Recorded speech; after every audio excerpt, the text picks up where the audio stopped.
Hey there guys, so today I'm going to be removing my shocks, just the rear as of right now. I have the Eibach Stage 3 coming, spring setup from Pro UTV Parts is where I ordered it. Pretty good guy, guy about answering you too if you send him questions on forums or such, Facebook. But so far I've just got it jacked up here to let my wheels, be able to move a little bit, so that all this, there ain't no down pressure on the spring. It's all from the trailer arm and stuff hanging down that's causing the pressure.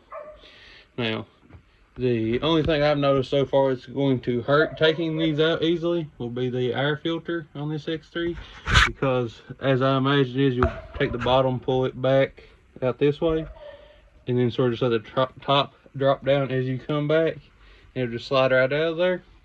But the air filter housing is pretty close there, so it may not come all the way, but there's still pretty good clearance behind it. On the passenger side, it's wide open. There's nothing really there to stop it from whatever I need to do, if I need to drop the front down more to begin with or what. But, so, on mine I also have the Can-Am MTX sound system. It's got the speakers mounted to the pillars here, and both these two T30 screws, and then there's one up here on this cage bracket. So you take them out, then I'll have to remove my shock reservoir here, as you see, for the piggyback. And basically all that does is you just have to let it slip out down that way too, I imagine. But it's got 4 bolts in it, that hold these cap pieces together. I'll have to get back with you on the sizes on the stuff here in a minute. So I'm going to go ahead and get my MTX system undone on both sides and find out my sizes for my Allens and these shock reservoirs, and we'll go from there. Alright, so I got my shocks out now already. Sorry, it's hard to do that with just one person here. What I done was, like I mentioned earlier, dragged the bottom of the shock back this way, let the top fall down, and actually what I ended up doing is I could hold these springs on the shock and drop it down that way, just one hand and sort of let it fall back. And I took my other hand and was sort of sticking it through this the B and C pillar to hold on to the reservoir and feed the reservoir down. And I sort of propped the reservoir here so it wouldn't fall down. Then reached up under the fender here, grabbed it, and fed it all out. Which, like I said, the shock and springs are a little bit heavy, but they're no big deal. They're real heavy. Here is also what I done with my MTX Can-Am system. I took and set them just on the intercooler area. The best idea is take the top bolt out there and the roll cage out, or on that clamp. Take it out, then you have these 2 on the side here, and you can just take one of them out.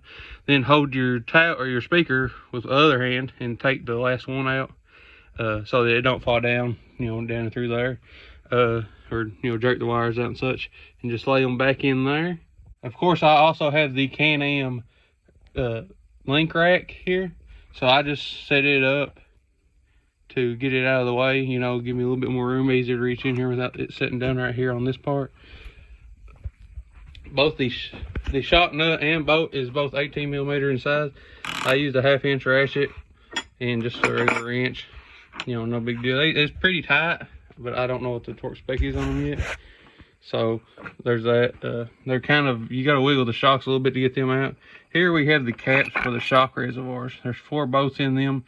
They was 5mm Allen head bolts, and I just try to put all my stuff together for like the area I'm working on. Like, here's this side shock bolts, here's the 2 caps. I put the bolts back down in the caps so that they don't roll off, roll under my cooler mount stuff. There's that. I took my MTX system stuff, put it the 3 screws out of each side. I just put them on the dashboard. This side's behind the cluster, this side is over there on top of the, right there below that speaker hole. So there's that. But I got them out. I'm going to hurry and bring off the springs from the shocks.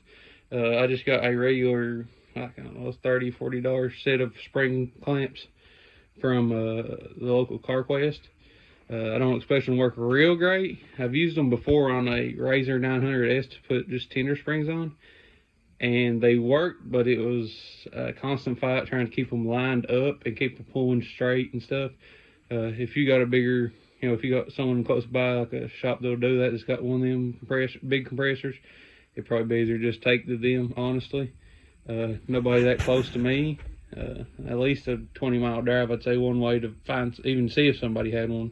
And they definitely wouldn't have it today. The day I'm filming this on a Sunday. Most places are closed around here except for some main places like Advance and such, and they don't have that. So I'm going to do that right quick. Alright, so now I have my spring off. Got the collar stuff off there. There is the compressors I was talking about.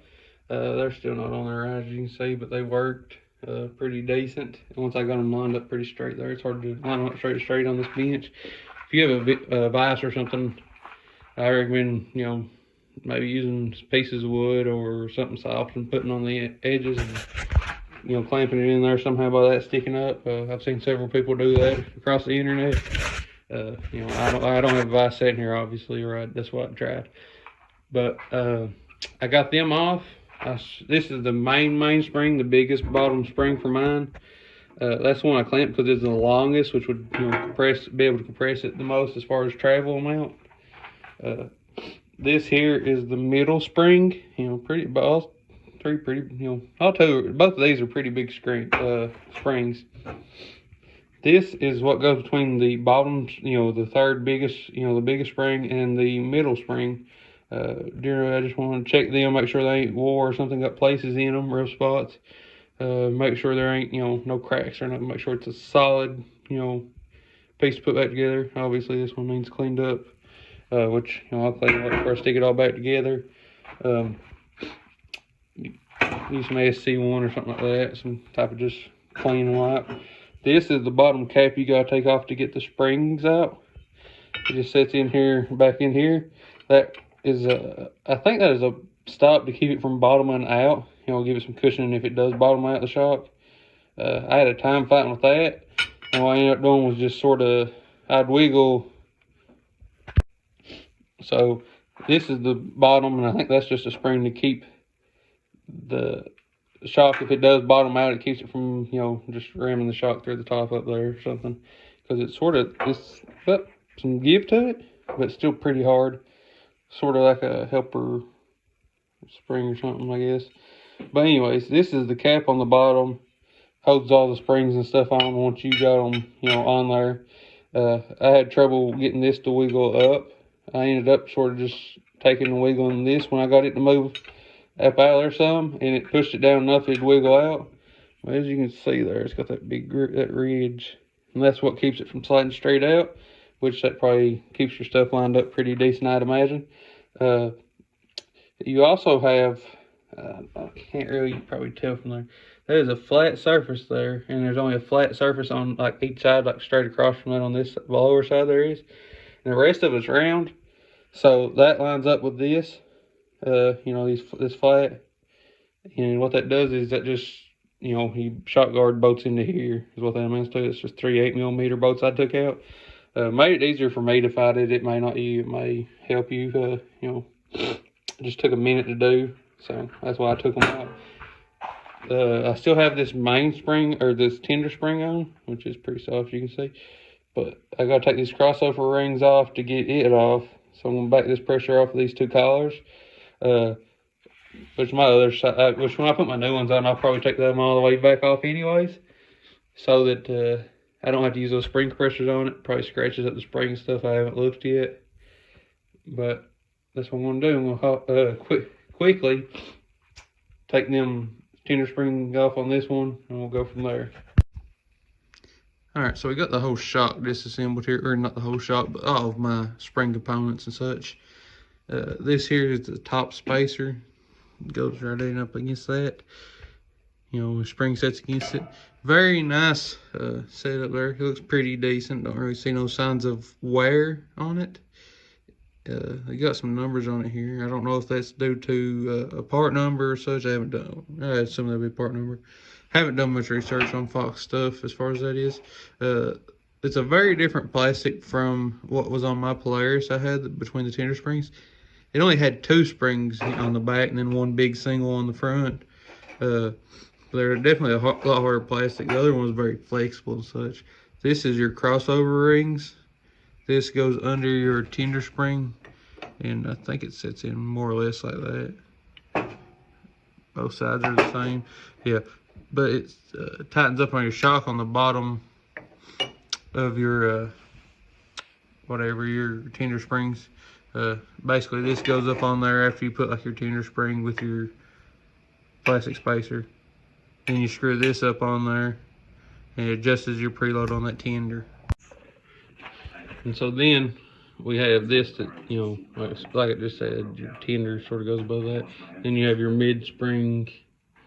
That's tender. I don't know. Right there's the mid spring in the back, as you can see. Right here's the mid spring on this one mounted up. That's the tender.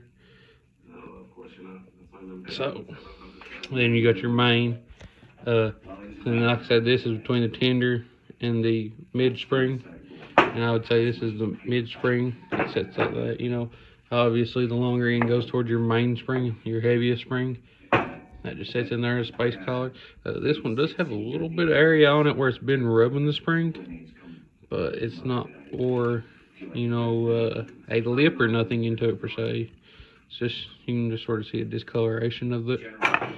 So that's it for right now on this. It'll be a day before I get to finish this, due to my springs not supposed to be here till tomorrow, which will be Monday. So alright, so I have my springs off my other shock now. The last one I had left on well, all together, but this is my last front one also. So I already did the driver's side. This is the passenger side. I just forgot to film a few tips or anything that I found out along the way on that. So like I said in just a minute ago, I let the collars all the way off. I don't know what you call them. The collars off all the way. Had to press down on it to press down on the spring, the actual springs, not the whole shock, but just the springs. Once I loosen them up to do this, get this out. Now this is not like, it don't have to go in there a certain way per se as far as how it sits once it gets down on the shock. As you can see, it's all the way around down in there where it sits. But one thing is, you want to make sure you move this bump stop down. I assume that's a bump stop, because if you don't, it's tough time pulling the keeper out. All right, guys. So I have my top spring on there. I mean, it's just on there. I just got this collar on there. I just slid it together to take a measurement there and see something right quick. Non-pertaining to the directions that Eibach sent.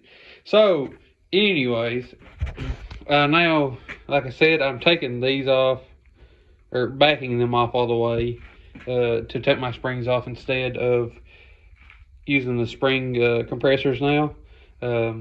Just because I thought maybe it'd be easier. It seems a little bit easier to get them off just because the spring compressors are kind of a hassle to keep, you know, lined up to get them started.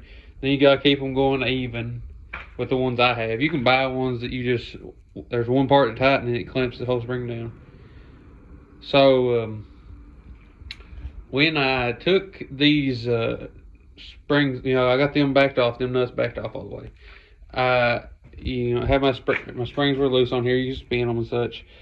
First thing you want to do is get this bump stop pushed back a little bit. And see, there's a perpendicular edge right here to the cylinder. I didn't want to use a screwdriver or nothing because I didn't want to scrape up that cylinder. I mean, I guess it don't matter, since that bump stop will probably cover around here, you know, once it's pushed all the way back down. But there's sort of a beveled edge there, I'll call it. I don't know if you're really telling that. And I used that when it was loose. Like I said, you can spin your collar around there, you know, pretty easy to find where the slot is in it. And I just stuck it down through the slot like that onto that beveled edge and put it down on it to get my space out of it.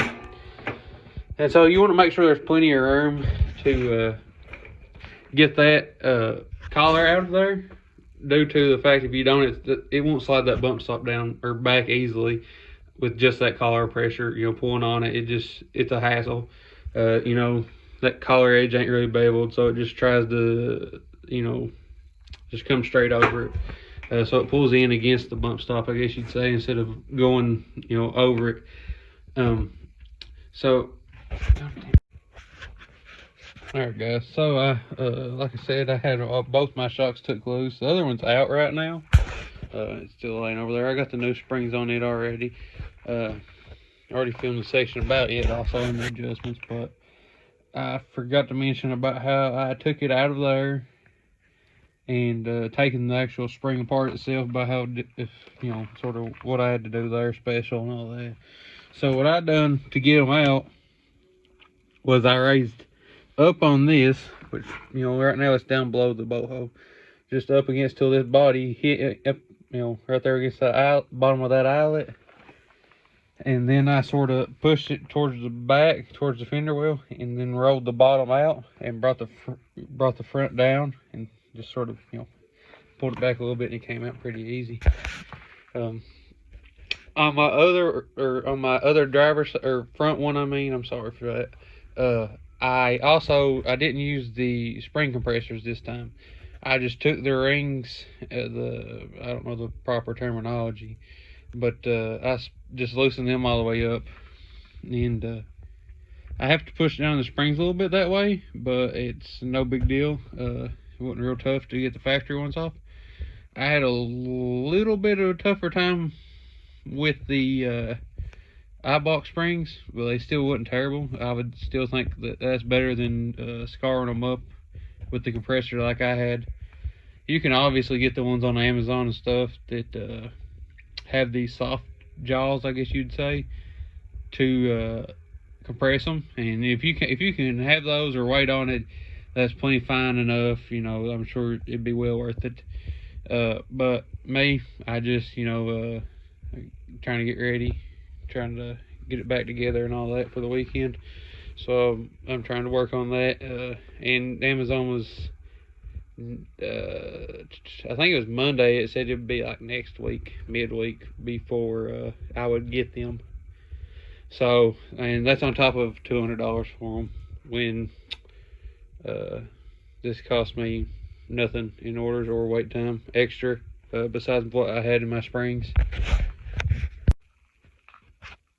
Alright guys, so I initially was intending on posting a video Saturday, but some afterthought, we ended up going riding, so I figured I would wait till afterwards to update, to finish the video, to update on the ride status and all that. They worked pretty good. I'm not going to complain a whole lot. They I think it was around $200 for the set, lower than shock therapy. Again, ordered them from Pro UTV parts. So it shipped out. They had them in stock, so they shipped out there. Didn't have to wait or nothing. I don't know how shock therapy does, but yeah, definitely gained ground clearance. Definitely done better as far as ride was. You know, like I said, I have both springs working now versus just the tender like before, or the crushed tender before. You can still see they got plenty of spring gap there. Now they've settled some, but not a whole lot. Definitely quit bottom out in the back. I don't know if you can tell there's some of that lip. It's been bottom out just right on the tail. And again, I have a cooler Yeti 20 and it's the biggest Craftsman box that Lowe's offers, similar to the Milwaukee pack out stuff. And that's a 32-inch BF Goodwrench. I believe that's the Mud Trains with a 15-inch wheel on it, mounted to that also. Plus the weight of that rack, you know. Then me. I also have PRP seats, which I'm Shore's a little bit bulkier than the factory seats. Aftermarket exhaust and stuff, 32s on it there. Just did really excellent overall for me. But alright guys, I thank you for watching. Please subscribe or like it if you enjoyed this. I'll be posting more stuff as I can, mostly general stuff. Appreciate y'all.